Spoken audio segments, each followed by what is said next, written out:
อันไหนก็เอาคอยกว่านี่ให้เลย ปอให้ไผ ให้เจ้า แต่นั่นกะบัดจองคนนี่ไปเดี๋ยวได้บ่พี่มาพี่ก่อนมันฮะจับได้แล้วจะน้องสิให้ทำเลยคุณชอบคนดังหมดก่อนนะชำนี่ก็ดีใจแล้วน้องลุงก็ให้เป็นยังยังชื่อดำไปเฮ็ดท่านลายนี่บ่เมนดีเมนเนาะเมนเนาะใช่ก็ได้มาผู้นี้อีสานไปจบ30คือได้เนี่ยอยู่ได้เอาไปแพทย์เนาะย่ำดูแท้ดิคล้ายๆว่าเอาไปรถมันกับบ่แพงเนาะ30นี่แล้วเนาะก็บ่ได้เนาะค่อยสมมุติว่าเราจะให้เลือกใบหนึ่งสมมุติว่าเราให้เลือกใบหนึ่งน้องจะเอาใบใดใบนี้ว้าโอ้ยใบ10 บาทเนาะคือใช่บ่แม่ดีดิโอ้นี่เนาะบ่เคยนี่น้องเด้อจะหลายเด้อโอเคเดี๋ยวเอาได้จ้ะทำเมนูเอาก็กินน้ำกันนี่แล้วกับหลาน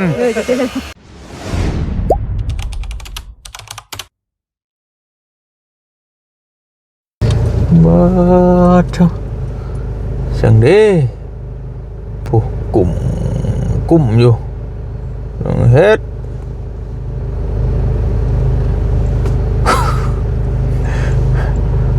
โอ้ยโอ้น้องดำพี่น้องเลยเนาะ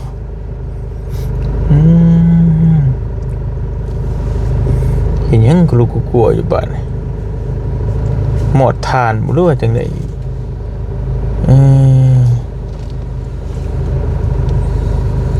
กลัวอยู่เนาะโอ้เพิ่นบอกว่ามื้อนี้นะเพิ่นสิหมดทานเพิ่นว่าเพิ่นว่าสิเอาให้เบาเตียง2ศอกพี่น้องเอ้ยนี่แหละมื้อนี้น่ะมาเบิ่งน้องเพิ่นนี่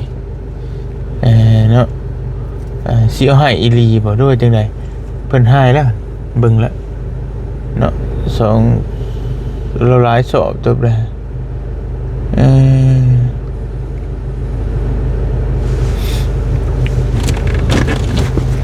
ไปมาไว้หาน้องดำสายจวดพี่น้องเอ้ยเถอะโอ้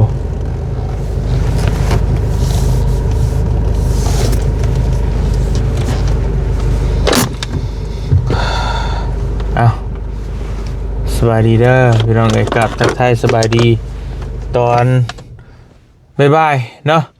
วันนี้เฮาก็มาเยี่ยมมายามทำข้าวน้องดำตามที่เฮาได้เว้ากับเพิ่นเมื่อวานนี่ว่าเพิ่นควัดทานมานี่เพิ่นว่าสิเอาให้บ่เตียง2ศอกก็เดี๋ยวไปเบิ่งเนาะว่าเพิ่นสิเอาให้หรือบ่พี่น้องเอ้ยบ่เตียงคิดไว้ว่าถ้าเพิ่นมีน้ำใจให้บ่เตียงน่ะบ่เตียงก็สิมีแนวตอบแทนเพิ่นคือกันพี่น้องเอ้ยไปเบิ่งน้ำกันไปโธ่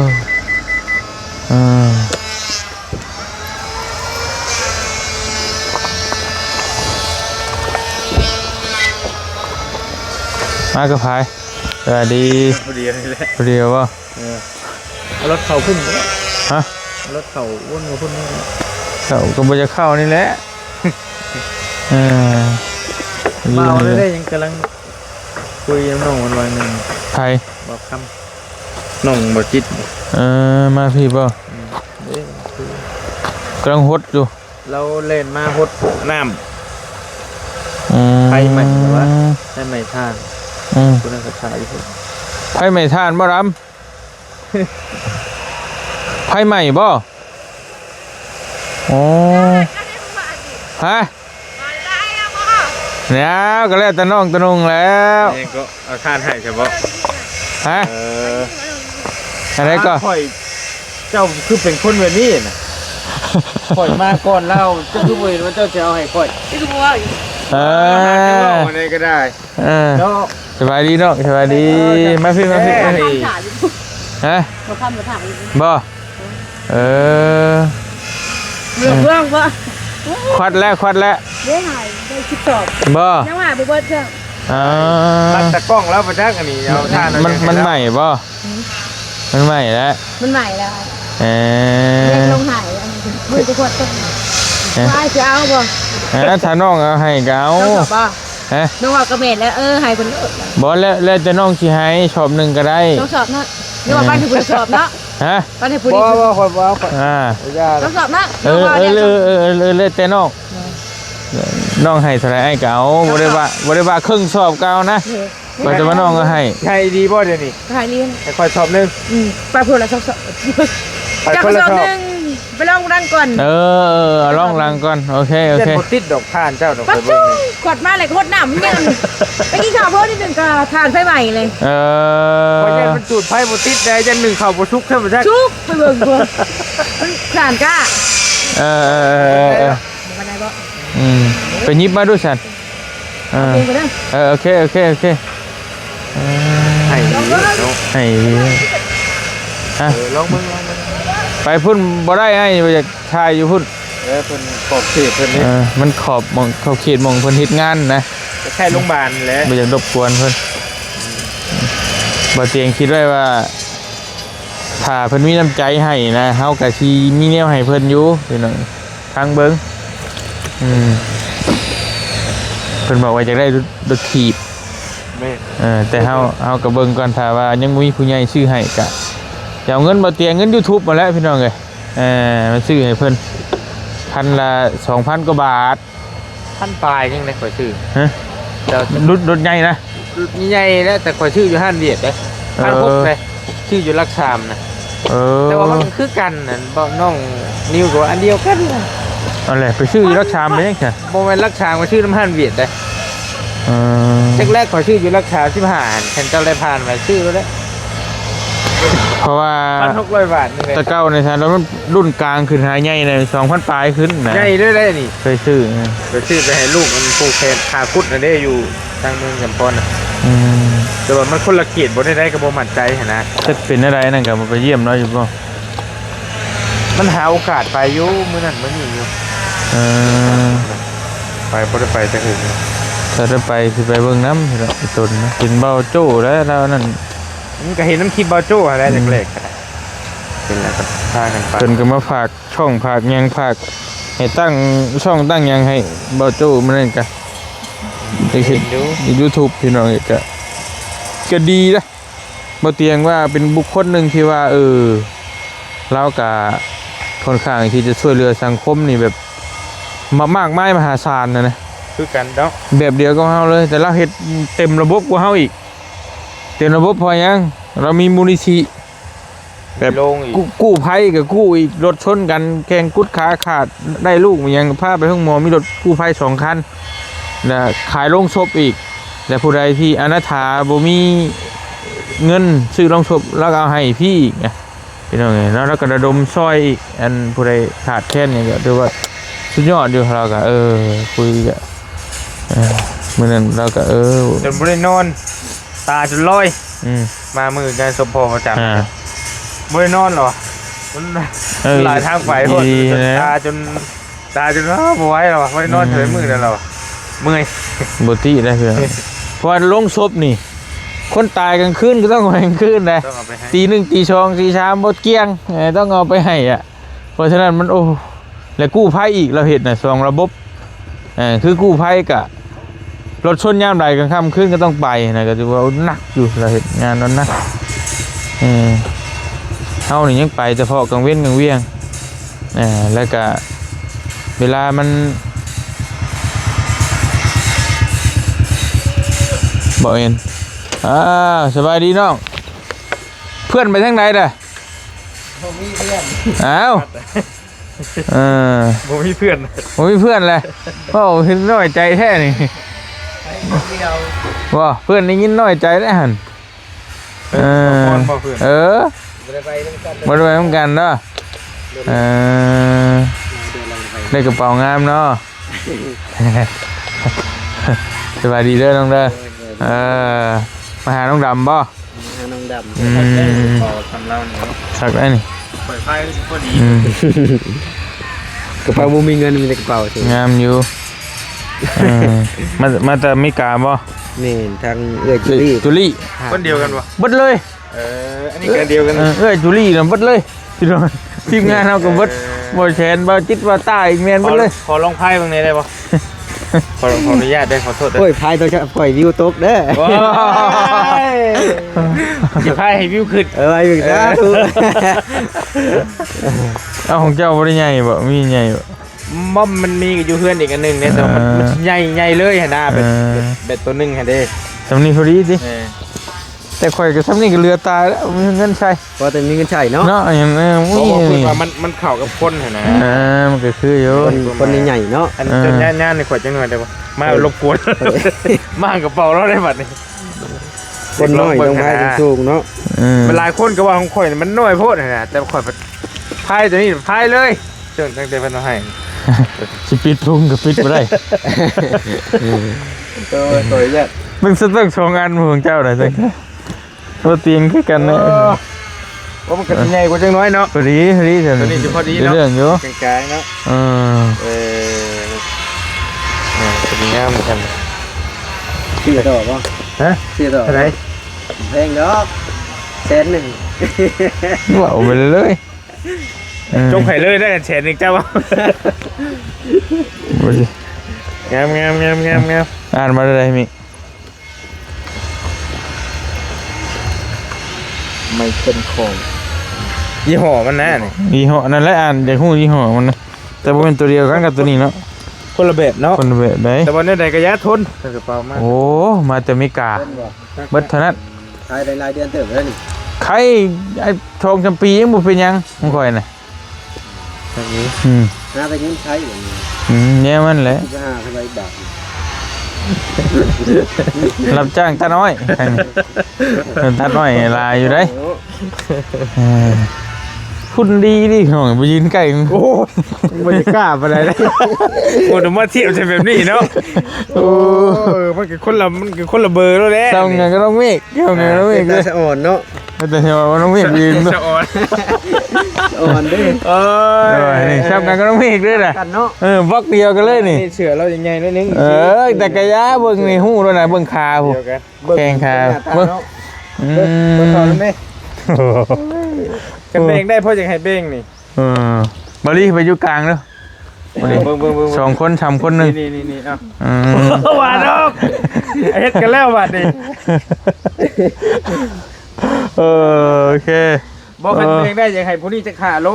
ชิปก็ได้ ให้10 โลก็เอา อยากได้บ่อยากขึ้นบ่ ตุ้ย คุณดีเลย ไอ้ที่ละคนทำมันคัดกันเนาะ บ่เป็นกระเพาะแล้วมัน ไอ้ก็เป็นนี่คนก็เป็นนี่ก็เห็นว่าก ระเพาะอูดจะได้นี่ ไม่ได้เกี่ยวกันฮะ ฮ้อนกระเพาะอูดเป็นกระเพาะมันก็เลย จอย เฮาจ้อย กินยังไงแยกดิ กินกะ คือบ่จ้อย เป็นกระเพาะกัน เนาะเป็นนั่นนี่เนาะ เป็นกระเพาะนะเฮงสำหรับเบาเตียงนะเฮงตุ้ยเห็นนะเป็นยังจะว่าตุ้ยมันแบบว่าสมมติว่าหรือว่าจังซี่เด้อเทคนิคเบาเตียงเด้อก็มันสิตุ้ยนะพี่น้องกินแนวเผ็ดแนวหยังบ่ได้อยู่แต่ว่าเฮากินแนวคือคนอื่นน่ะบ่ได้เวลาเฮากินข้าวกินน้ำเวลามันแสบนั่นท้องเล็กๆน้อยๆหากินแนวกบเกลือนนะนกตัวอย่างคือ กินรัด โอ้มันตีนบ่แม่นกินรัดกินทมลงไปยกตัวอย่างคือกินแกงเนาะกินข้าวนี่มันร้อนแล้วหาแนวมากบไว้บัดนี้คือเอานมนะนมหรือว่าไอ้หยังที่ว่ากบลงไปกินลงไปเลยทับกันเลยมันปนกันเลยมันก็บ่แซ่บนะหากินแนวหวานๆเลยหยังลงไปนะแต่มิดมันก็มิดดีๆได้แต่ให้อ้วนขึ้นบัดนี้ประมาณนั้น สูตรกันสูตรกัน ไอ้โดดเนี่ยสมมุติว่ากินข้าวนี่มันแซ่บ แซ่บ แซ่บ ชุดนี้บ่บ่ ตัวนี้ก็ยังได้อยู่แต่ เดี๋ยวว่านะ มันกำบ่ได้ดอกนี่นะ ตี เพราะว่าเวลาเขากินนั่นกินนี่เวลากินยากินข้าวเลยมันแฉมันอย่างน้ำหานมนะนมวิตามินเหมือนอย่างโอมันโตมันตินเนี่ยกินลงไปแล้วมันก็บ่แฉบแต่มันบ่ฮ้อนนะมันก็แบบว่าคล้ายๆว่ามันบ่ระคายเครื่องนะ ต้องถือยาตลอดได้ คือมันนี่ก็ลืมถือนี่แต่ก่อนต้องถือไป กินบ่ของว่าจะกินก่อนบ่ กินบ่ กินแล้วบางทีเช้าได้ใช่ กินข้าวแล้ว กินแล้ว เอาลีว่ะ นี่เบิ่งเอาลีก็มีดีเลย ใจดีแตะ ฮะเอาให้กินเนี่ยนะเบ่งกันกินนี่นะ โจ๊ยาก่อนมาพี่ก่อน ใช่ยาโจ้ก่อนปู่เอาใจ ฮะ กล้องมาพี่ก่อน อันไหนก็ ยัก เอาคอยกว่านี่ หายเลย ปอ ให้ไพ่ ให้เจ้าสวัสดี อ้าวบัตรทองคนนี่ได้จ้ะ หมดแล้ว โอ้ย แล้ว โอ้ยเราหยอกเอ้ยคะแนนน้องไล่น้องกันใหญ่เรายังบ่หายบ่เบิดยัง พอแล้วเราเรา แล้วนั่งมันกล้าเลยนั่นนี่ เจอ อันทานเจ้าผู้เดียวบริทานกับไพ่เอง ขาดผู้เดียวเลย บอสจะว่าจะกินเปอร์เซ็นต์ บ่ไปสิเดี๋ยวขอยสิเล่าให้ฟังขอยเข้าใจแล้วไหม้ของเพิ่นเบิด นี่ แต่ว่าเรามาเผาให้เลยสมมุติว่า มันได้ร้อยนึง ไล่สอบได้คืนเพิ่นน่ะ40สอบ เพิ่นทักเอา40เฮา40 โอ้เราได้60%บ่แม่นเดี๋ยวฟังก่อนเพิ่นฮักเอาไปค่าไม้ค่าหยังเพิ่นน่ะ40สอบ เจ้า สมมุติว่าได้100สอบนี่ เจ้า อีก60สอบนี่นะบ่แม่นว่าน้องเพิ่นสิได้ผู้เดียวอีกได้แล้วก็มาแบ่งกันอีกได้ เอ้า แบ่งกับไผอีก60 ก็แบ่งกับเพิ่นอีกแล้ว อ้าว น้องเพิ่นน่ะได้สอบละ14,000 ปกติ สมมุติว่า สมมุติว่าอันนั้นน้องเพิ่นเหลือ60สอบเนาะก็ไล่เอาสอบละ14 60เท่าไหร่ ก็ขึ้นเพิ่นคือเก่าน่ะ แต่ว่าเจ้าได้เฉพาะสอบ14,000 ได้เฉพาะสอบ4,000คือ ขายเพิ่นโตเลย ก็คือเพิ่นเอาครับขึ้นคือเก่าแล้วเพิ่นไปขายสอบเจ้าฮะ บ่ได้อันนี้เอาให้ซื่อๆได้ แต่ว่ามันก็แบ่งครึ่งกันคือเก่าน่ะ ก็เข้าใจ เออ 14คูณ60ได้เท่าไหร่ก็ว่ากัน แม่นก็ขายเพิ่นโต บ่เข้าใจอยู่ความหมายแล้วมันไหม้ของเพิ่นเบิดเลยเด้ แม่ แบบเขาทำแบบให้เราดังรู้เพิ่นแม่เพิ่นดอกแม่ เจ้าของโรงงานนี่บ่ โดยเฮาก็ไปเอาน้ำเพิ่นเมื่อวานนี้เพิ่นเข้าไปเลย แต่นั่นกะ แม่ ไปเดี๋ยวแล้วบ่เฮ้มาพี่ก่อน มันจบก่อน ถ้าบ่งามเด้ ถ้าบ่เห็น ถ้าได้เจ้าก็ มันเยอะแล้ ถ้าบ่ อยากจับผู้บ่าวบ่ บ่ได้ บ่เว้ยเบี้ยนไปเรื่อย พอเกิดได้บ่ทดพวกอีกเกิดไผว้าดอก ให้อีโยเนาะเราเนาะ เอาน้ำใจ น้องดำมาก เดี๋ยวเอาทับได้ เอาเยอะ ฮะ น้อง ทับ ดำ ได้ แล้วแต่น้องสิให้ทำเลย คุณชอบคนดังหมดก่อนนะ ชำนี้ก็ดีใจแล้วน้องนุ่งก็ให้ ไปซื้อน้ำข้าวดีสวมเจ้าหาซับทิพย์ ไม่หรือว่าเอามืออะไรได้จังเลย บ่ได้บ่ถ่ายเจ้าได้ มาจะใช้น่ะสบายดีเด้อน้องโดๆ แต่พูดอะไรเฮือนหลังใหม่ ก็คือหลุม จากกันมาเก็บเครื่องให้ ทันดีอยู่บ่ โอ้โหพลาดไหนเลยเนาะ รับสบายโพด หน้ากระเป๋าเตียงแล้วว่ะบ้านนี่บ่ได้ทานระวังหลุดแล้วอ่ะก็ได้เด้พุทธชอบ ได้แล้วนี่เพื่อนเจ้าเบิดชิลลี่คือกันครับ เป็นปกติ ให้มาวัดอันน่าเกินบ่ วัดเนาะมึงดู อันเดียวกันมาจักเนาะ บอกเดียวกัน เด้อันนี้กับเพื่อนเขานี่กันเนาะ จักโล 80 ข่อยได้กลัวได้ จะด้วย 93โล 80ช่างกันก็ว่าเตียงได้ครับเตียง80 ช่างว่านนี่ แต่ต้องอ้ายคือแบบ เป็นน้ำส้มเนาะ 93ช่างว่านนี่อยู่บิ๊กซีมุกดาหาร เป็ดช่างอยู่ตัว ล่าสุ สุ ด ดมาแต่ลาวใต้80ถวด แสดงว่าเจ้ายังหน่วยก็ข่อยอยู่ ได้ ซะ คิดถวดบุ น้ำหนักอ่ะ บ่ถึงพอดาว ตัวท้ายตัว 56โล โอ้โหบ่ทอจะขี่บ่ทอได้ดอกโอ้นางเอกก็มาโดยสบายดีน้อง สบายดี แล้วพี่มันจะใกล้ๆเพิ่น จะบอกไปลงเบิ่งขนาดอุดน้ำอีกมันยังเกิดไผไปกินข้าวกลับมา นั่นเกิดอะไรโมเมนต์ โอ้ บ่ ยบ่แม่นกล้าเชื่อได้นี่ไปดัง บ่เชื่อนะสิลองเมื่อกล้าเบิ่งนี่ ขอยันจุดไพ่บ่ติดเอาผ่านเจ้ายันหนึ่งเข่าบ่ซุกซ้ํจ้ะ เราเบิ่งไว้ เป็นหยังยังชื่อดำไปเฮ็ดท่านลายนี่บ่ แม่น เมนดี แม่นเนาะ เมนเนาะเมนลีบ่ แม่ บ่ขอยถามนอกเรื่องนี่คันว่าคันได้นี่โฉดเบิดเลยนี่เจ้าสิเลือกใครคนใดคนหนึ่ง บ่เอา บ่ตะคนมันแน่ เบิ่งบ้าโอ้ ข่อยมามื้อนั้นมา2คนกับน้องเมฆ โอ้ให้มันใกล้กับใกล้เข้าเบิ่งเด้ เบี้ยนเข้าหลังกล้องเบี้ยนหลังกล้องไปได้ก็จับอีกเด้ ครับพ่อบ่ เป็นยังบ่อยากได้ผัวบ่ดำปากบ่ตรงกับใจว่าจักแหล ก็ว่าไว้คือดอกแม่นบ่ แม่น แต่ เป็น ถ้าก็เอาเบาชิงขาดข้างเลยเนาะ ได้บ่ชิง อะไร เอ้ยเบาใช้ยังก่อน อ๋อก ระสั่งกับปั๊มมาว่าสิงอยู่ข้างทางแล้วเราอ่ะ หนักตอบหน่อยล่ะ อืม หนักแล้วก็แบบความลำบากอะไรกัน ลูกผู้เดียวสบายใจกว่าเนาะ เนอะ เมาก็ยามโฉสมองมีอย่างก็กินผู้เดียวสบายพี่น้องเลย ไปลองเบิ้ง ขอบใจเด้อน้องเด้อ เอาชอบเดียว เป็ ป่ะ นอาสานให้ เดียวว่า เอากระตัว ชอบเดียวก็ได้ไปกันเนอะ ตัวให้ผู้ละสอบเนาะ คุณชอบมาถนัดกับที่ยกให้อี เราบอกก็ว่าเตียงว่านี่ว่าสิให้ว่าเตียงดอก2สอบแล้ว มาแล้วผู้ดีวัดอีสา นี่ก็น้องง่าย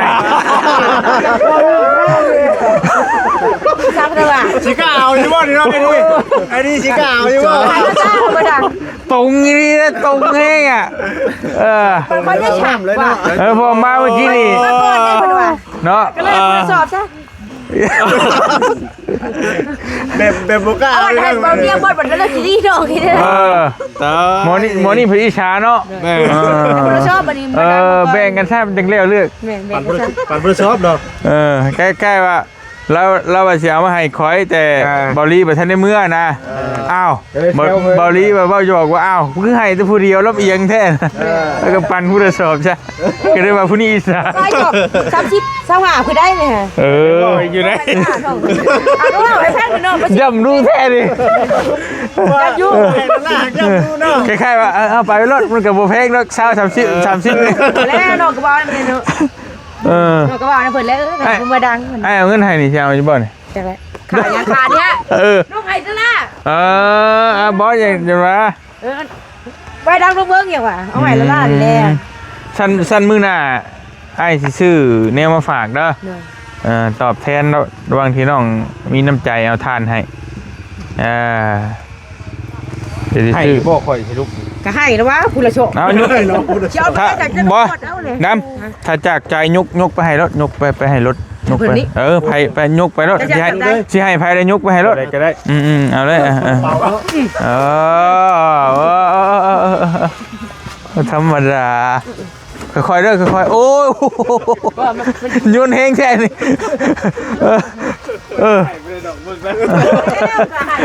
ค่อยค่อยค่อยนี่เด้อ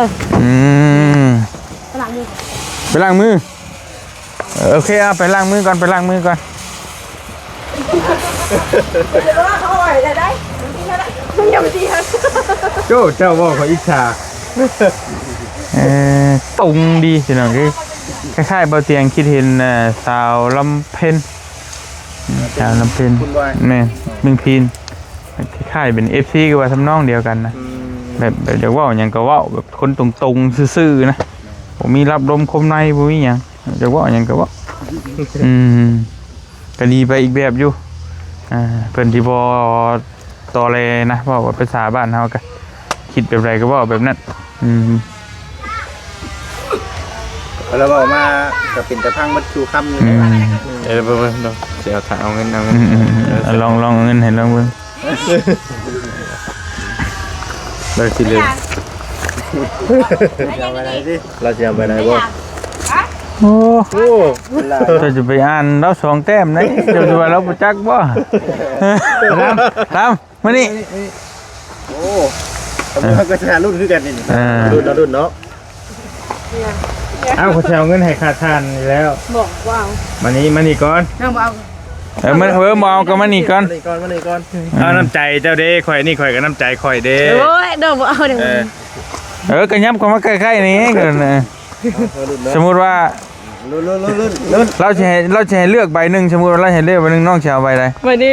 ว้าอย่า ใบนี่เลยใบนี่ใบ พ่ออยู่อย่าเลย 1,000 บาท แน่ ได้เท่าไหร่เงินกีบได้เท่าไหร่ เงินดีมะ700,000หา ว้ายหลายโพด ลายไปเลยไปเตะกันเลย อันนี้ใบยัง อันนี้ ก็จะเพี้ยนนิดนึง อันนี้ แต่ ก็ ว่า ลายกว่า สไลด์ แต่ก็ลงนี้ อันนี้เท่าไหร่ จะได้แบบเตียง เอาบ่แล้วไปสิบอกเนาะ จะได้1,000 บาท โมเมนต์ได้ใช่ รู้แล้วตอนนี้เลย หาชีพเลย โอ้ แต่คันให้เลือกเลย เลือกเลยเอานี่นี่ จะเอาไป50 บาทแล้ว แล้วนี่ใบยังนี่ โอ้ยใบ10 บาทเนาะเคยใช้ ใช่ บ่ เบิ่ แม่ งดีๆดิ โอ้ยเนาะบ่เคยใช้ นี่ เงินบาท นี่ ติ๊กต้องอีหลี เนาะบ่เคยใช้เงินบาท กับใบยังนี่แดง จังได๋ ๆอันนี้เด้ เดี๋ยวเนาะบ่เคยใช้ เลขยังนี่ ไม่ใช่ นี่ ใบ20 บาท หานี่ได้หั่นน่ะ 10 บาท แม่อ่านมือดีนี่ จังได๋ เอาใบหนึงซะอันนี้เอาค่อยให้ให้เด้อเอาอันนี้เอาให้แล้วชาเด้อไอ้ก็เอาให้เด้อ เจออะไร ขอบใจกันน้องมือเนี่ยได้เท่าไรนี่จักอยู่บ่ จังได๋ ได้หลายเติบได้หั่น ได้ น่ะ ได๋ตึง 68แต่กลัว ได้บ่กลัว ตีใส่65ใช่ตีตัวเลขกลมๆง่าย นี่ก็กลัว ๆ65,000เนาะ อันนี้มันลายกว่าตัวนี่มันลายกว่า2ใบ เวลาพูดเป็นไรพูด ยังสิเอาตัวนี้ได้กี่เพิ่นเอาตัวนี้ บ่มึงมักใบเขียว โอ้ยเกี่ยวอีก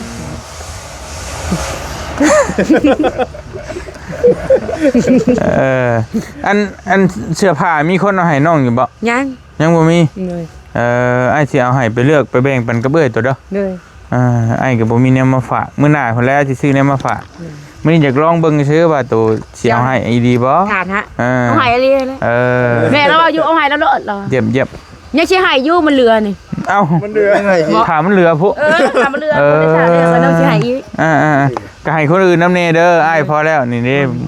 คนอื่นเพิ่นก็ แนวชีดังอยู่บ่ทานกันแนวดีดังอยู่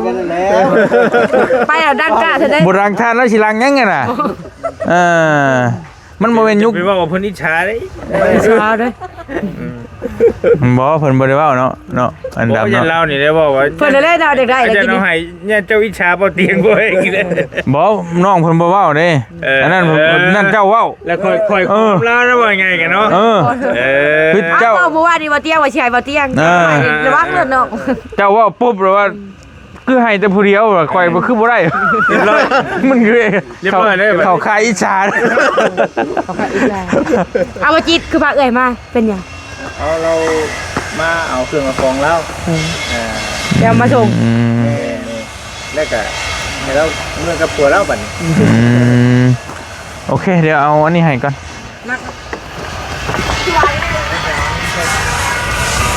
เขาบอกชิคกี้ก็บอกชิคกี้เขาโดนมาชิคมาก ฮะ เขาโดนมาชิคเลยมันระเบ้อบัดนี้บอกแล้วก็บอกว่าเที่ยวแบบมันละลายใจมาได้มาได้ นี่นั่นบ่ ไม่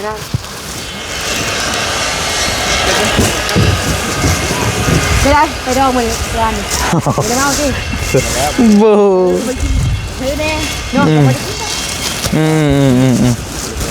บ่มีแต่อีเมลใจ ม